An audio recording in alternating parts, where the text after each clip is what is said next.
Damn it! I slipped. I accidentally shredded your driver's license. The next moment, Chris, my manager, actually fed my driver's license into the shredder. With a grating noise, the license was mercilessly shredded into tiny pieces. Are you serious? That's hilarious. Guess I'll be driving instead. The two elite employees glanced at each other and burst into laughter. Chris, as if mocking my frozen expression, continued in an icy tone. You're useless here anyway. It's not like you're going to contribute to the negotiations. You're just dead weight. A nobody from an unknown college. A wave of humiliation and helplessness swept over me. It felt as though all my efforts and struggles had been invalidated in a single moment. My chest tightened, and I couldn't muster a word, choking on my frustration. I had no choice but to endure it. Yet, the condescending look in Chris's eyes ignited a rebellious spark within me. I couldn't let myself accept this humiliation. Trying to sound calm, despite my trembling voice, I said, "Then I'll stay." This action by Chris would later lead to an unforeseen turn of events. My name is Kevin, and I'm 33 years old this year. After graduating from an unknown private university that nobody knows, I landed my current job. Back in high school, I had no aspirations for the future and saw no appeal in attending college. But my parents persistently pushed me to study, and begrudgingly, I ended up applying for universities. Having no interest in academics, I wasn't prepared, nor did I make much effort. I slacked off. As expected, reality hit hard, and I didn't even come close to getting into a reputable university. The school I got into was one few people had even heard of. My parents were happy regardless, but I honestly didn't care. Still, I felt a small sense of relief knowing I had been accepted somewhere. When I started college, I found the campus surprisingly lively, with packed classrooms and bustling activity. I tried my best to adapt to this new environment, but I couldn't shake the feeling that something was missing. Amid all this, I decided to take up a part-time job to earn some spending money. I chose a small local restaurant that opened just before lunch. It was the perfect size for a student like me. At first, the job was just a way to make money. I worked without much enthusiasm, simply following orders and waiting for the hours to pass. However, my mindset began to change as I spent more time around Marcus, the restaurant's manager. Marcus always approached his work with seriousness and sincerity. His attitude went beyond the scope of simply running a restaurant. Every day, he focused on customer satisfaction and put great effort into training the staff. At first, I found it exhausting, but little by little, I started to be influenced by him. One day, Marcus said to me, "Let's work together to make today a day our customers will be glad they came." Though it wasn't a specific directive, his words had an inexplicable power. After that, I began to take my job more seriously. Even during the busiest times, when I wanted to quit out of sheer frustration, Marcus's presence kept me going. He was always calm, always smiling, and never stopped thinking about the customers, no matter the circumstances. It was refreshing to see, and I even started to think I wanted to become an adult like him someday. While there was value in what I learned at college, my part-time job became more like a real-world school where I learned about work ethics and attitudes. Marcus's influence steadily changed my perspective on work. Through the job, I learned about the challenges of customer service, the importance of teamwork, and what it truly meant to take responsibility. But the most impactful lesson was watching Marcus's dedication to ensuring customer satisfaction, always working with a smile. That left a lasting mark on me. For me, Marcus's work ethic became an ideal to aspire to. One particularly busy lunch shift, the restaurant was packed with students and nearby office workers. While everyone was bustling around, Marcus continued to smile and calmly gave instructions. On busy days, both the kitchen and the dining area often found themselves short on breathing room. When a new kitchen staff member struggled with their tasks, Marcus quickly stepped in to assist. "Leave this to me. You all focus on welcoming the customers," he said, giving the rookie simple instructions before swiftly preparing the food effortlessly. His demeanor remained calm and warm as always, putting not just the rookie but the entire staff at ease. That same day, we faced another challenge. A piece of equipment broke due to a staff member's mistake. Under normal circumstances, such a situation might have led to panic, but Marcus kept his composure. "Don't worry. Let's figure out the next step," he said with a smile, never blaming anyone. He quickly came up with an alternative plan and issued precise instructions. Thanks to his wealth of experience, the impact of the problem was minimized. When a staff member fell ill, Marcus immediately urged them to rest and adjusted everyone's workloads to prevent added strain on the team. Marcus, who always cared about the well-being of his employees, brought a warm, family-like atmosphere to the workplace. In addition to ensuring customer satisfaction, he created an environment where everyone could work comfortably. Watching Marcus's approach inspired all of us. We began to take pride in our work and naturally found meaning in it. The positive energy he brought to the team seemed to radiate throughout the restaurant, even reaching the customers. Marcus never forgot to express gratitude. "Thanks for your hard work today," he'd say to everyone at the end of a shift. It might have been a small gesture, but it meant a great deal to us, serving as a source of motivation. From Marcus, I learned that working isn't just about efficiency or results, it's about how we collaborate as a team and care for one another. His work ethic and philosophy remain deeply ingrained in my heart to this day. After my university classes, I'd head to the restaurant, put on my uniform, and think about the flow of the day while recalling Marcus's teachings. Watching how Marcus worked made me want to grow and change myself. One day, after the usual busy lunch rush, the restaurant finally calmed down. A family consisting of grandparents, parents, and a small child came in. It was a holiday, and we were all a bit tired from the heavy workload. But as soon as I saw their happy smiles, my mood shifted instantly. When I went to take their order, the grandfather told me something special. "It's my grandson's birthday today." Hearing that, I wanted to do something to celebrate. After consulting with the other staff, we decided to secretly prepare a small dessert plate. Seeing the child's excitement over the food brought a natural smile to all of our faces. When we brought out the dessert plate, we sang happy birthday together with the other staff, and the surrounding customers joined in as well. The entire family was deeply moved by the gesture. Realizing that such a small act of service could create such a joyful moment warmed my heart. As they were leaving, the mother turned to us and said, "Thank you so much. This was an unforgettable birthday." In that moment, I truly felt the joy of contributing to someone's happiness through work. These experiences made me feel a growing sense of fulfillment in what I did. What started as a simple part-time job to earn pocket money had transformed into something much more meaningful.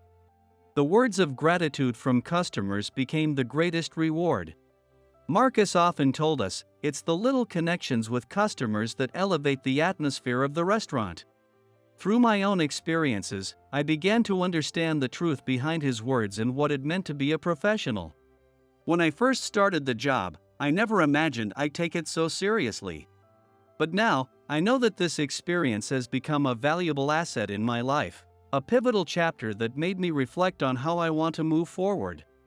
And then, an unexpected event occurred that would change my life. As usual, lunch service began, and the restaurant was bustling with customers. Among them was an older gentleman in a perfectly tailored suit. He had visited the restaurant a few times during lunch and always exuded a refined yet approachable demeanor. Whenever I took his order, we would exchange a few pleasant words. That day, the line outside was long, and we had to work quickly and efficiently. Amidst the flurry of orders, I realized that one dish hadn't been prepared yet. Trying to recover from the mistake, I hurried to address the issue. Despite the chaos, I made sure to maintain a polite and attentive attitude when serving the gentleman his meal. Suppressing my nervousness, I spoke with sincerity. "I'm very sorry for the wait. I hope this didn't disrupt your schedule, I said, apologetically. The gentleman smiled warmly and replied, "No, it's all right. Thanks to you and your team, I've been enjoying a lovely meal." As the lunch rush ended and the restaurant quieted down, the gentleman came to the counter to pay his bill. After settling up, he turned to me and said, "You're always attentive to your customers. I think that's truly remarkable." "Thank you. I'm just doing my best every day," I responded, surprised by the unexpected compliment. "Are you a college student? Have you started thinking about job hunting yet?" "Yes, but I haven't started doing anything yet," I replied. Hearing my response, he pulled out a business card and continued, "Actually, I'm the president of a company, and I'd really like for you to work with us." I couldn't comprehend what had just happened for a moment. It felt surreal. Being scouted while working a part-time job was like something out of a movie, a dream scenario I'd never imagined. "Our company needs people like you for the future," he said, looking at me with genuine conviction. I never imagined myself being evaluated so highly, and while I couldn't make a decision on the spot, his words resonated with me. When I got home, I looked at the business card again the next day. It displayed the name of an established company and read, "Robert Johnson, President and CEO." Curious, I researched the company and found that it had a stable track record and a positive reputation. A few days later, summoning my courage, I called the number on the card. Mr. Johnson agreed to meet with me, and we scheduled an interview for the following week. On the day of the interview, I visited the company, feeling a mix of nervousness and excitement. Though I was slightly overwhelmed by the unfamiliar setting, the warm welcome from the receptionist helped ease my anxiety. When I was ushered into the president's office, Mr. Johnson began speaking immediately. "I'm thrilled that you're considering working with us. Your approach to customer service aligns perfectly with our company's values," he said with enthusiasm. His words gave me a newfound sense of confidence. As he explained the company's operations and culture, I realized it would be a great environment for my personal and professional growth. To be honest, I had doubts about whether I could work there right up until the interview. However, the more I listened to Mr. Johnson, the more those doubts faded, and I made my decision. "I would be honored to work here," I said firmly. We proceeded with the paperwork that day, and it was decided that I would officially join the company at the start of the new fiscal year. And just like that, I took my first step into the professional world. I never imagined that what I had learned through customer service at a small restaurant would lead to such a significant opportunity. When I shared the news with Marcus, he celebrated as if it were his own success. "You did it! That's amazing, Kevin. I know you'll do great there," he said with genuine joy. Determined not to forget the sincerity and gratitude I had developed, I vowed to carry those values into this new chapter of my life. I realized they were essential in any environment, and I was grateful to have learned that lesson. On my first day at the company, I was too nervous to eat much breakfast. As I walked through the company gates, I felt a strange mixture of anxiety, excitement, and anticipation. This was the start of a new chapter in my life. However, reality soon proved to be harsh. During my first company meeting, I had the chance to meet my new colleagues and introduce myself. The introductions began so we could learn each other's names and faces. Most of my peers were graduates of prestigious universities, high-ranking elites. When my turn came and I mentioned the name of my university, an uncomfortable silence filled the room. It only lasted a few seconds, but it felt like an eternity, and the air became heavy with awkwardness. After the pause, I heard whispers from some of the employees. "I've never heard of that university. How did someone from there even get hired here?" I felt my face flush, but I managed to finish my introduction despite the intense discomfort. A wave of embarrassment washed over me, but at the same time, I remembered the day Mr. Johnson had scouted me. I couldn't let myself crumble here. The thought of that strengthened my resolve. I was determined to work harder, to prove myself, and to live up to his expectations. However, just as my resolve solidified, the harassment began. The ringleader was my manager, Chris, aided by two elite colleagues, Amanda and James. Chris would blow minor mistakes out of proportion, making snide remarks to provoke me. Whenever he did, the elite colleagues would either laugh along or actively join in, turning it into a daily routine of ridicule. Even when I achieved good results, Chris never acknowledged them. As time passed, the harassment escalated. Amanda and James, skilled at flattering Chris, seemed to believe that staying close to him would secure their own superiority. Chris clearly favored them, which made my situation all the more difficult. Eventually, they began assigning me the most tedious tasks while taking credit for my efforts. While I stayed late working, they attended other projects or went out for dinners with clients. During my early days at the company, I had focused all my energy on adapting to the new environment. But Chris and his allies seemed intent on testing my limits, meeting my efforts with cold indifference. At first, I believed that any mistakes I made would be met with fair and constructive feedback. It's only natural to correct even the smallest errors, that's part of the learning process. But over time, their feedback turned into thinly veiled insults. One day, I made a small error on some paperwork, and Chris harshly reprimanded me. "Such mistakes are typical for someone at your level," he muttered, prompting smug smiles from Amanda and James. It felt as though they weren't just criticizing my mistake, but my entire worth as a person. Chris continued to find reasons to fault me. Even when the responsibility lay elsewhere, I was the one who was blamed. "You're the newbie, you should have been more cautious," he'd say, twisting the facts to suit his narrative. This led to a noticeable shift in how others in the office perceived me. Their gazes grew colder, and whispers of doubt spread. Amanda and James resorted to subtler methods of sabotage. One day, I discovered that someone had removed crucial documents from my desk. I was sure I had double-checked everything the night before. But during a meeting, the missing files came to light, and I was held responsible. "You probably didn't even bother to double-check," they sneered. "Graduates from no-name universities really lack attention to detail, don't they?" The two colleagues smirked coldly as they exchanged glances. In that moment, a wave of frustration and anger surged within me. But even then, I knew I couldn't back down. I resolved to steadily increase what I could do, bit by bit. On one project, I finally began to see the potential for significant results. But just before the breakthrough, Chris intervened. "This project is too advanced for you," he said, reassigning it to Amanda and James. Years of effort evaporated in an instant as they gleefully took over and claimed the credit for my work. I was powerless to stop them, forced to watch as my efforts were stolen right in front of me. Weeks later, while working on another proposal, Chris altered the instructions just before the deadline. The changes were unreasonable, almost impossible to execute. "If you don't handle this quickly, it'll damage our department's reputation," he said, pushing the responsibility solely onto me.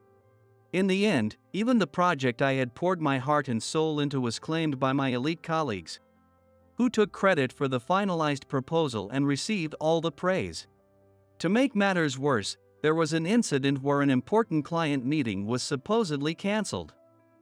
Chris used it as an excuse to blame me. "This wouldn't have happened if you had coordinated properly," he said. However, the truth was that the elite colleagues had deliberately excluded me from the communication and proceeded with the meeting themselves. The meeting had never been cancelled. These small, calculated schemes piled up, gradually wearing down my spirit. Even so, I didn't give in. The reason I could keep going was because of Mr. Johnson, who believed in me and became my source of strength. Mr. Johnson was the only one who consistently recognized and valued my unwavering efforts. I wanted to overcome these hardships, prove my capabilities, and show that my presence here wasn't a mere coincidence. Fortunately, I had another ally. Sophia, a colleague. Sharp-minded and dependable, she was an invaluable source of support for me. Meeting her was undoubtedly a major turning point in my journey. She didn't judge me based on my academic background or past, but instead, she saw me for who I was in the present. One evening after work, we stopped by a cafe, and she told me something I'll never forget. Your academic background is just part of the past. What matters now is whether people can trust you as a person. Her words, spoken with a lively sparkle in her eyes, offered me a fresh perspective. They became the catalyst for a profound change in how I saw myself. Her encouragement helped me let go of my lingering insecurities about my past mistakes and background, giving me the courage to focus on the future. Sophia's unwavering support became a source of strength that she likely didn't even realize she was providing. Her words echoed in my mind, motivating me to push forward whenever I felt discouraged. We worked on many projects together. Her calm decision-making and natural leadership often guided the team through challenges. Whenever I stumbled, she quietly stepped in to help, her actions always brimming with kindness. One particularly memorable moment occurred during a high-pressure project. I was struggling with a complex problem, unsure of how to resolve it. Unable to ask for help out of hesitation, I found myself stuck until Sophia stepped in. Without saying much, she sat beside me and started helping me organize the issue. "Don't worry. We'll figure it out together," she said with a reassuring smile. Thanks to her thoughtful advice and the team's collective effort, we completed the project successfully. Working with Sophia taught me the importance of trusting others. I realized I didn't have to shoulder everything alone, that moving forward with trustworthy teammates was crucial. That trust became a powerful force that could overcome any difficulty. Our relationship extended beyond the workplace, and we grew closer as friends. One weekend, during lunch, she shared her dreams with me. "One day, I want to launch a project based on my own ideas. Wouldn't it be amazing to see your vision come to life?"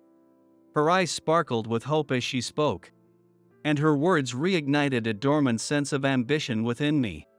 I may not have the creative talent or vision that Sophia has, but I realized I could emulate her steadfast determination and unwavering beliefs. Her words warmed my heart, and just thinking of them brought a smile to my face. I began refining my skills and taking on new projects with a steady and focused mindset. Delivering consistent results became my way of contributing, and I never stopped putting my heart into every task.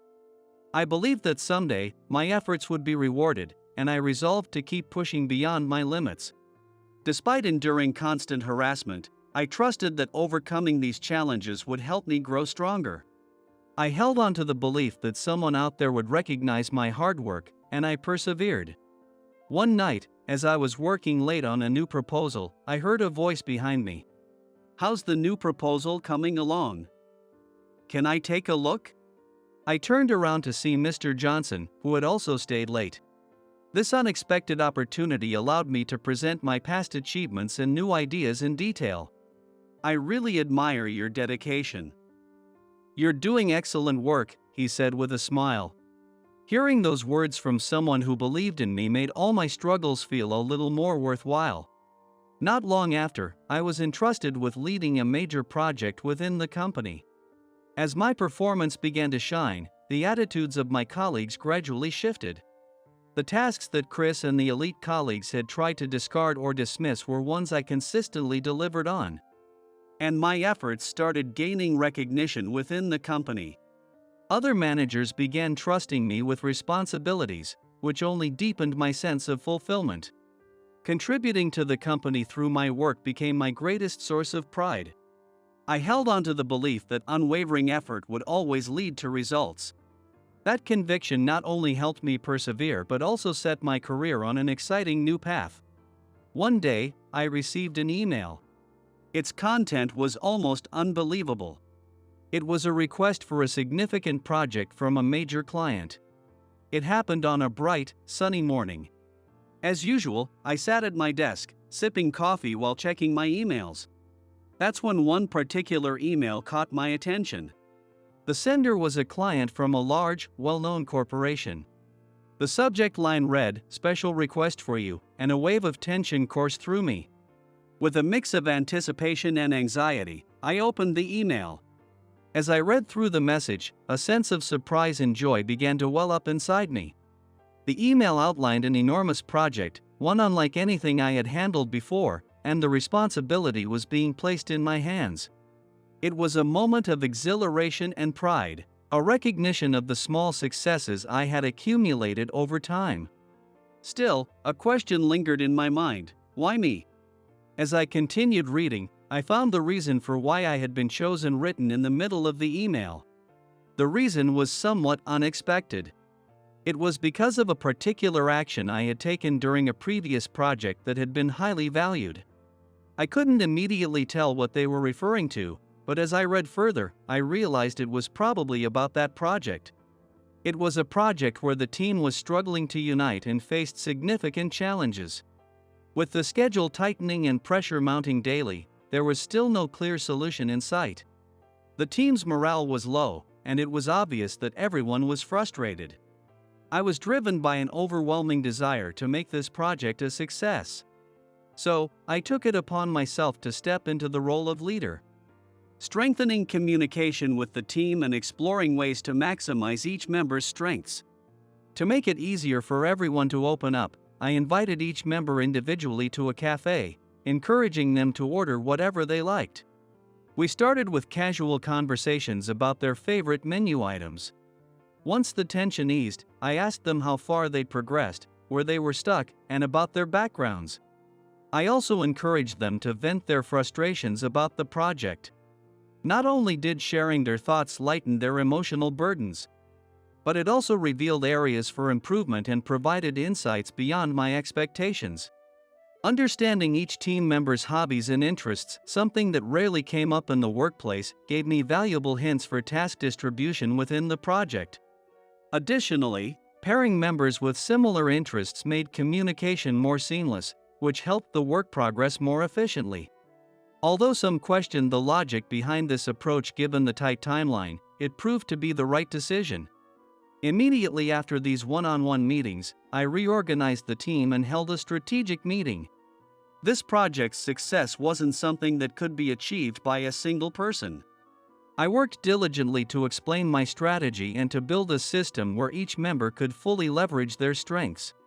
By clarifying individual roles, I ensured that everyone could unite and work towards the same goal. We held meetings almost daily, addressing issues as soon as they arose and constantly refining our approach.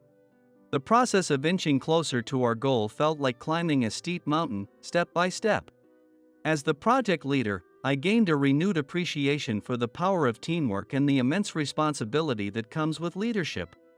Finally, after months of effort, the day arrived when our work bore fruit. The project was completed, and we presented it to the client. Our team gave it everything we had prepared, and the result was far more successful than we could have imagined. The client was full of praise, and the team shared in the moment of triumph, feeling that all our hard work had been rewarded. That success became a significant source of confidence for me. I never imagined that my past actions could lead to new possibilities like this. But in hindsight, I realized that it was the accumulation of small, consistent efforts that made this success possible. The current request, it seemed, was a direct result of the feedback from the client during that earlier project. I never expected that my actions back then would create such a positive reputation. I quickly began drafting a reply to the email. I am fully committed to this project and will dedicate myself to earning your trust. Once I hit the send button, a deep sense of enthusiasm for the project began to burn within me. A few days later, I visited the client's office to discuss the project details. Located in the heart of the city, the building had an exterior that exuded sophistication and solidity. As I stepped inside, the excitement and nervousness I felt grew even stronger. After checking in at reception, I was escorted to a meeting room. The space was bright with natural light streaming through large glass windows, and the elegant interior design created a welcoming and comfortable atmosphere. Before long, the person in charge I had worked with previously appeared. He greeted me with the same friendly attitude I remembered, and the meeting began. "This project is very important to us. "We're counting on your leadership," he said. He then went on to explain the project's objectives, schedule, budget, and other intricate details. As I listened to everything being laid out, I was momentarily overwhelmed by the sheer scale of the challenge. Yet, even more than that, I felt a growing sense of purpose and excitement. The success of this project would not only contribute to the company but also be a stepping stone for my own growth and future opportunities. Knowing that the client had recognized my past efforts and trusted me with this new responsibility boosted my confidence immensely. The weight of this responsibility was undeniably heavy, but it was this very pressure that motivated me even more. I also learned that not only Mr. Johnson but also its chairman, Mr. Anderson, had high hopes for this project. In fact, within the company, this was seen as a key initiative led by Mr. Anderson himself, drawing significant attention. The core members chosen for the project team included Chris, Amanda, James, the two elite colleagues, and me. It quickly became clear that this project was both highly complex and carried significant responsibility, filling me with both a sense of purpose and an underlying unease. The unease stemmed from the fact that my team consisted of the three people who had made my life difficult. Nevertheless, I saw this as a prime opportunity to prove my abilities, so I shifted my focus entirely to the project. As part of the project's first phase, I was assigned to conduct on-site research. This was followed by numerous meetings with persons in charge from the client company to clarify their every need and expectation. On-site visits were essential for gathering information that couldn't be captured through desk work alone, including subtle nuances that required careful discussion. Every day, I came home utterly exhausted, but the insights I gained proved invaluable later. Meanwhile, Chris and the two elite colleagues were busy drafting documents and planning strategies back at the office. While they seemed occupied with paperwork, they made no effort to participate in field research or meet with the client. "Field work must be tough, huh? You don't need to go in person when you've got documents to reference," they casually remarked, sounding nothing like responsible project members. During this time, I was juggling both my regular duties and the project responsibilities, effectively doubling my workload. Late nights became routine, and the fatigue piled up with each passing day. Chris, Amanda, and James, on the other hand, stuck to their usual tasks and contributed little to the project. What's worse, as my overtime hours increased, their remarks became increasingly absurd. "Working a lot of overtime, huh? It doesn't make sense for you to rack up more overtime pay than the rest of us when we're on the same project," Chris said with a mocking grin. "If you're getting extra, then we should get the same amount. It's only fair, right?" I couldn't make sense of their twisted logic. "From now on, every time you finish your overtime, you'll report to the three of us. Then, we'll clock out at the same time as you," Chris declared. I was stunned. "Chris, that's really not okay," I said firmly. "What? Got a problem with it? If you defy me, I'll tell Mr. Johnson that you've been slacking off. If you don't want that, you'd better do as I say," he replied coldly. It was a ridiculous demand, but I had no choice but to stay silent. Next to Chris, the elite colleagues were laughing gleefully. "Chris, let's not waste time on someone like him. Let's head out already. I'll show you that great place I found the other day," one of them chimed in. With that, the three of them left, chatting happily and leaving me alone in the quiet office. I stared at my phone screen, feeling the weight of the situation. Opening the timecard app, I couldn't help but picture how little effort they were putting in compared to me, which only deepened my frustration. I sat down at my desk, turned to my computer, and resumed working on the presentation materials. The project was reaching its final stages, and the next step was to visit the client's office to deliver a presentation summarizing the progress so far and detailing the final adjustments. It was a crucial moment, a direct proposal to the client's president. As expected, Chris and the two colleagues once again dumped the responsibility of creating the materials onto me. "We're counting on you. You're the most experienced, after all," Chris said casually, his tone light and unconcerned. "Yeah, if we made it, you'd probably just criticize it anyway," James added, with a smirk. There was no point in asking them to help. It wouldn't result in decent materials anyway. It was faster and more efficient to handle it myself, so I silently got to work on the presentation. As I focused on the task, Sophia, the colleague who never judged me for my academic background, approached me. "Hey, are you okay? You don't look so great lately," she said gently, offering me a rice ball with a warm smile. I felt a bit of the tension leave my shoulders as her kindness gave me a moment of relief. "Thanks, I really needed this.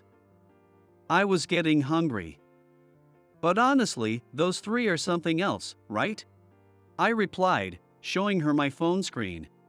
"Look at this. I have to report to them every night when I clock out. It's driving me crazy." "Every single night? That's awful," she said, shocked. "Is there anything I can do to help?" I appreciated her offer, but I shook my head. The presentation materials contained confidential information, and I felt it was my responsibility to complete them on my own.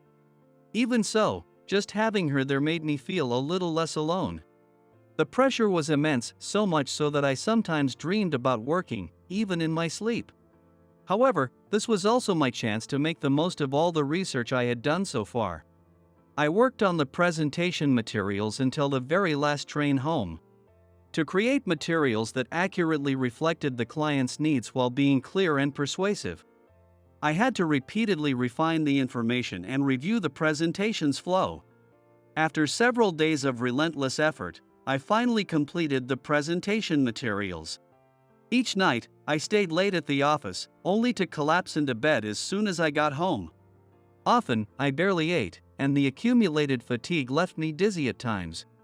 Still, knowing that this presentation could determine the project's success, I refused to compromise on anything. Completing the materials felt like achieving a major milestone. But I was filled with tension about how the presentation would be received. A compelling and convincing presentation was critical to winning the client's full approval and ensuring the project's success. I was determined to give it my all. On the day of the presentation, I felt a mix of excitement and nerves that made it impossible to stay calm. I had arranged to rent a car to travel to the client's office. And as the time to depart approached, something completely unexpected happened. "Damn it!" I slipped. "I accidentally shredded your driver's license," Chris said with a smirk, looking directly at me. The shredder let out a grinding sound as my license was ruthlessly torn to pieces. I stood there, stunned, unable to process what was happening. The two elite colleagues glanced at each other and burst into laughter. "Are you serious?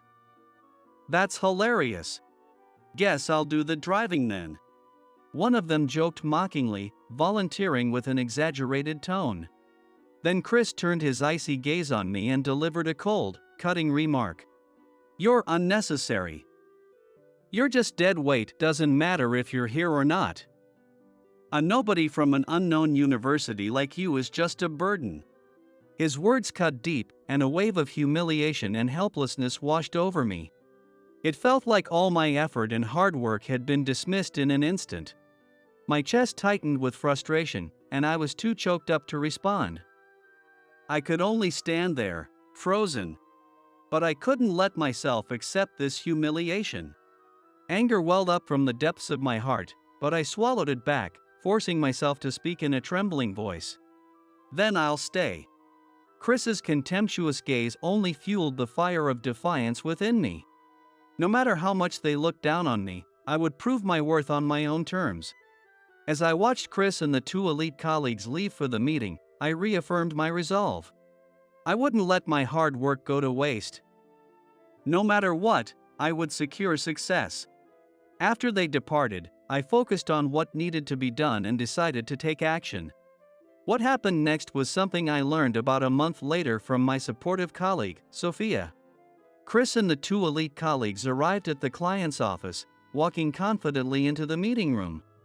There, they were greeted by the client's president and his son.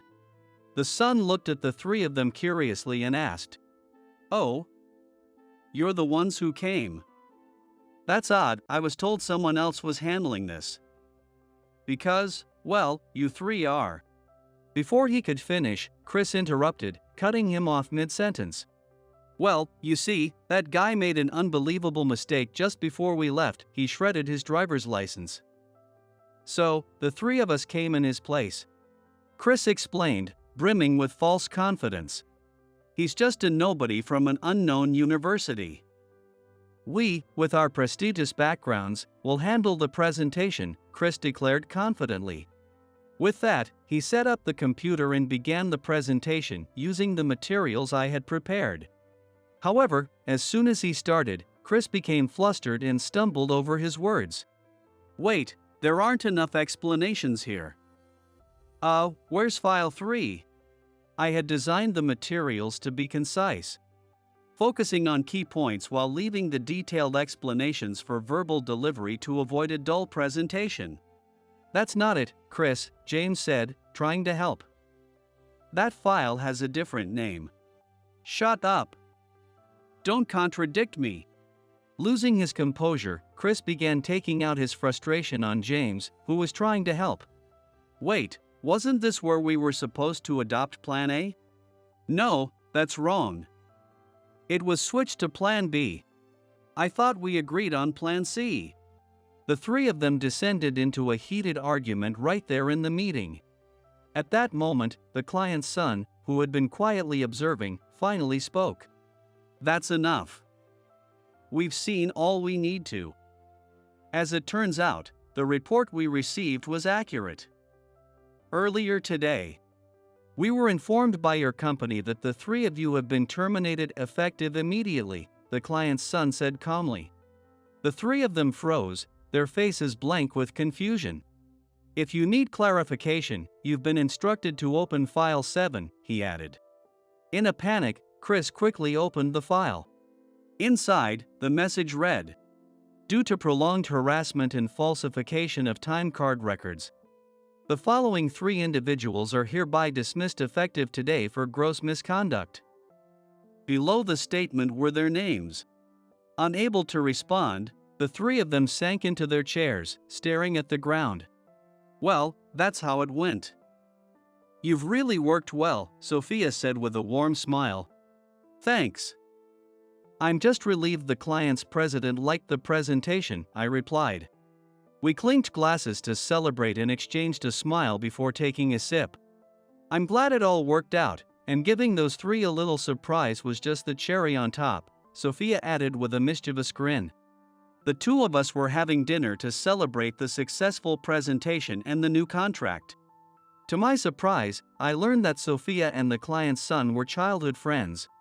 We grew up in the same neighborhood. He's always been a bit of a jokester, so when I told him about everything, he was more than happy to play along. She explained, laughing. In fact, I had recorded the harassment by those 3 on my phone. I had also kept detailed records of the time card manipulation on it. After Chris and his colleagues left for the client's office, Sophia and I headed straight to Mr. Johnson's office to present the evidence. Mr. Johnson admitted he had suspected misconduct for some time and had warned Chris repeatedly that success wasn't determined by academic background. However, he was completely unaware of the time card falsifications and was furious. "This warrants dismissal. They've brought this on themselves," he said firmly. Sophia then suggested informing the client's son, who she knew personally, and letting him deliver the news during the meeting. The client's son, seeing the humor in the situation, gladly agreed to cooperate. "Thanks to you, I was able to keep pushing through this project," I said, feeling emotions I had long kept buried start to surface. Sophia took a sip of water, set her glass down gently, and replied, "You've worked so hard to get here. I'm truly happy to see your efforts pay off. I don't think I could have done this without you," I admitted, unable to suppress the feelings that had been building inside me. It was no longer possible to stay silent. I took a deep breath and decided to be honest. "I don't just feel grateful to you. I've always liked you, not just as a colleague, but as a person, Sophia." The words came out so naturally that they surprised even me. The tension I'd been carrying evaporated, leaving me to wait for her reaction. Sophia's eyes widened slightly in surprise, but then she smiled warmly, her cheeks tinged with a faint blush.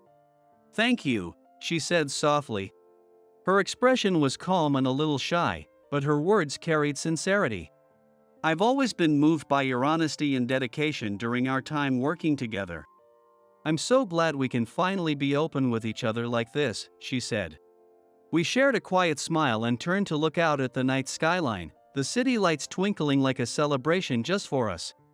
It felt as though all the struggles and hard work leading up to this moment had been worth it. "Let's keep moving forward together," she said gently. Her words felt like the greatest encouragement, and my chest filled with warmth. I nodded deeply and placed my hand over hers on the table. The glittering nightscape seemed to bless our newfound connection, shining endlessly as we sat there, ready to face the future together.